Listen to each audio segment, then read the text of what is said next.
Hi everyone, it's Don and I hope you're having a fantastic day. Well, did you hear the one where a warship took on a cruise ship and lost?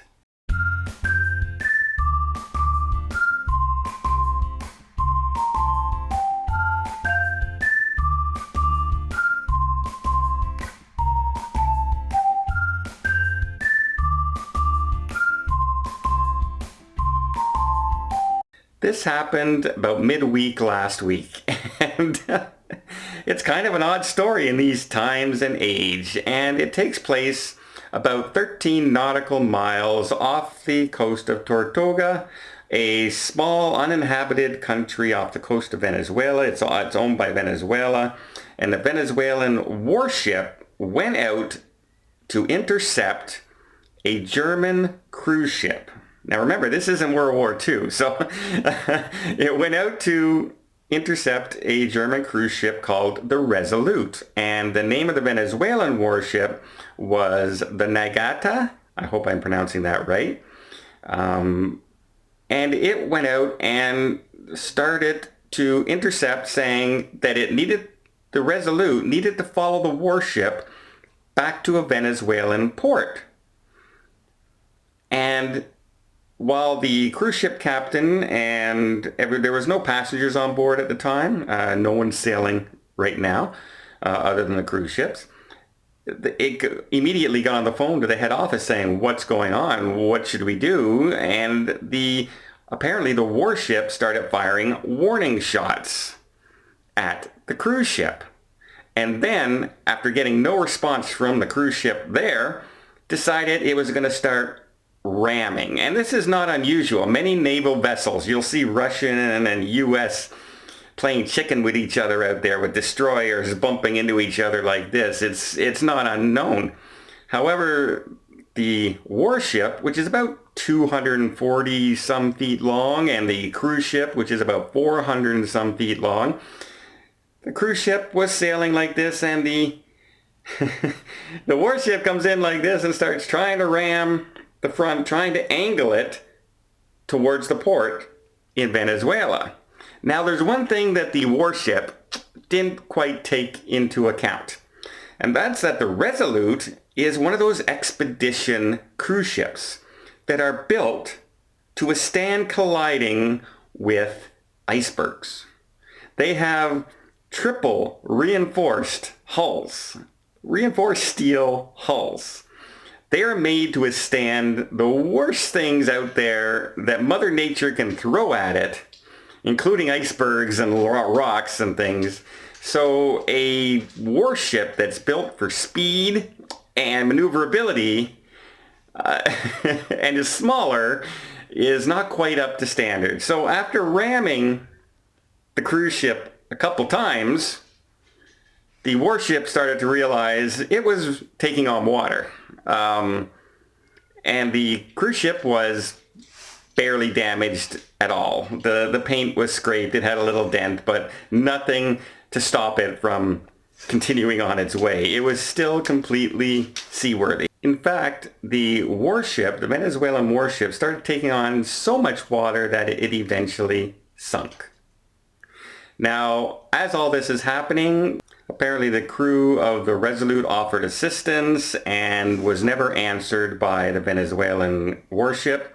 They put in a call and out came from the Maritime Rescue Coordination Center, which is an unbiased rescue sea operation around the world. They actually sent a ship out and they started helping the passengers from Venezuela and got the crew back to Venezuela. And they say they released the Resolute to continue on its way. And of course, it did not head to Venezuela. It continued out of there as fast as it possibly could. Now we have the president of Venezuela coming out that's saying that they were the aggressors. The cruise ship, the Resolute, was the aggressors. And it was an act of cowardice for not rescuing the crew members, which the Resolute say they tried, but nobody was answering them until the other ship got there and released them and continued to rescue. They also say that they were doing an act of terrorism and basically attacked the warship. Now here's some being in their territorial waters, and so it was all their fault. Now there's a few problems that arise from that, from the actual facts. The actual facts, even as stated by the rescue boat that was out there, is that it was over 13 nautical miles away from the land, and territorial waters for Venezuela go out 12 miles.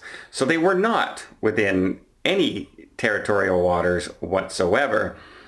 And so that's a problem right there. And also the other facts of how can an unarmed cruise ship with no weapons of any kind be the aggressor and piracy against an armed warship?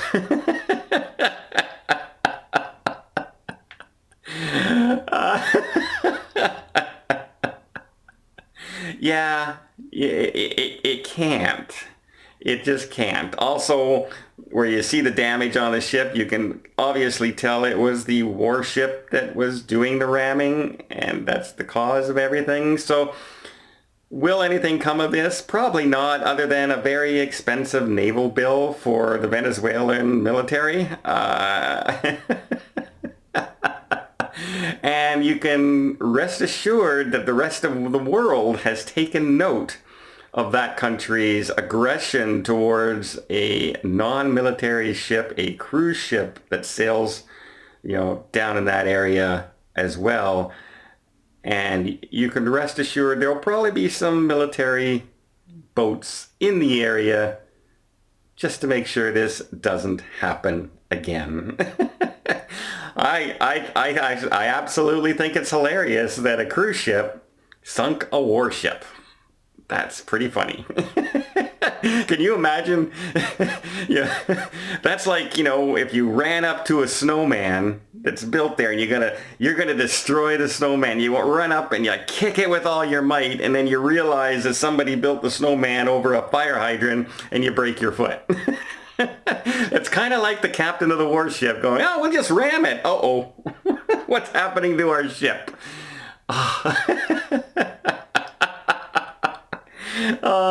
You can't write this stuff, folks. You absolutely can't write this kind of stuff. So yeah, let me know what you guys think. Do you think the German cruise ship Resolute, an expedition cruise ship, was actually attacking a Venezuelan warship? And I hate to be that captain when he gets back to Venezuela and faces his senior staff. Not gonna go well. Well, hope you appreciate this video in these times. Something a little more, I hope, lighthearted. If you did want to give it a thumbs up, maybe hit that subscribe button. And until next time, have yourself a safe, and whenever you can, a great vacation.